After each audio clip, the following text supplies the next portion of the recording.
This is the Ridstar Q20 Electric Bike. When I first saw this bike, what really caught my eye was its bold, sporty look. It's got these big, fat 20-inch tires, a full suspension system, and this unique, slightly futuristic frame that honestly looks like it wants to take on anything from city streets to dirt trails. I picked up my Q20 off Amazon. The listing claimed a classic look, and it definitely has its own identity. Think chunky tires, a sturdy aluminum frame, and that big cushy saddle that just invites you to hop on. From my experience, assembling the Ridstar Q20 is pretty straightforward. It arrives mostly pre-assembled, though I'll be honest, it was a bit intimidating for me since I'm not super handy. All the tools you need are in the box, and the instructions are pretty clear, but it's a good idea to double-check that everything is tight, especially the bolts and the brakes, before heading out for your first ride. I had a couple of loose bolts on mine, so a quick check gave me peace of mind. One thing I need to mention right away, this bike is heavy.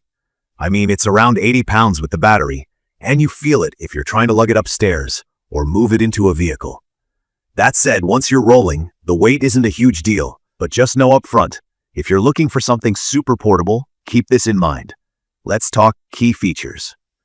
The Ridstar Q20 I bought comes with a 1500-watt brushless hub motor. People often ask me, what does that even mean? In simple terms, it's the reason the bike can pull hard off the line and maintain speeds up to 33 miles per hour if you unlock it. In pure electric mode, which means you're not pedaling at all, this thing absolutely moves. Riders up to about 330 pounds can use it, but if you're heavier, expect to lose a little bit of speed at the top end. I'm 5'6" and 147 pounds, and I can get up to about 30 to 32 miles per hour on flats before the battery starts dipping. The acceleration's got some kick, but I never feel out of control. The 7-speed Shimano system really helps, especially on hills. If you're new to e-bikes, the gears mean you can combine your pedaling with the electric assist, which saves battery and gives you a little workout too. It's perfect for folks who want both convenience and a bit of exercise. The screen on the handlebars is one of my favorite small touches. It gives you speed, battery level, trip distance, and lets you adjust settings like headlight brightness, which is handy for night rides. Range is one of those things you'll see hyped online, so let me give it to you straight. Ridstar claims up to 80 miles using pedal assist on the lowest setting, or around 35 miles if you're just using the throttle all the time, no pedaling. From my experience, with a full battery and my average riding style, realistically, you'll get somewhere between 28 and 35 miles if you're using mostly throttle at close to max speed. If you rely heavily on pedal assist and stick to eco mode, you can definitely stretch that number out. There's a removable battery, which means you can pop it out and charge it indoors, but charging does take a few hours. Factor that in on long trips. Suspension is another thing I was curious about before buying. Most cheaper e-bikes might have front suspension only, but the Q20 gives you a full suspension setup. Front fork, rear shock, plus fat, puncture-resistant tires. My honest take, it makes a huge difference on ruts, potholes, and little jumps off curbs. I've taken it on light off-road trails and gravel, and while it's not a mountain bike, the suspension soaks up most bumps. But if you're expecting to bomb down rocky descents all the time, you might find the suspension a little soft for aggressive stuff. For most everyday riding, city commutes, park paths, even snow or sand, this thing is more than enough. The hydraulic disc brakes are responsive and make stopping pretty safe, even at higher speeds. I did have to tweak mine a little after the first few rides. The levers felt a bit spongy, so a quick adjustment helped. I strongly recommend you take your time and get a feel for the brakes before really pushing it, especially since this bike is way heavier than your average pedal bike. Sometimes, if I've been out in the rain or through mud, I'll give the rotors a wipe to make sure nothing's stuck there. Let's talk about the ride comfort. The saddle is bigger than most, so longer rides aren't a pain. The seating position feels natural for me, upright enough that I can see traffic and not hunch over the handlebars, which I appreciate. The fat tires and suspension mean you glide over little bumps and debris. The bike definitely absorbs a lot more road shock than I expected for this price. The handlebars are fairly adjustable, so you can tweak them a bit depending on your height. One detail I find really useful is the LCD digital display. It's bright and gives you key stats: speed, mode, remaining charge, and your trip distance. There's also a built-in USB port, so if your phone is dying, you can plug it right in.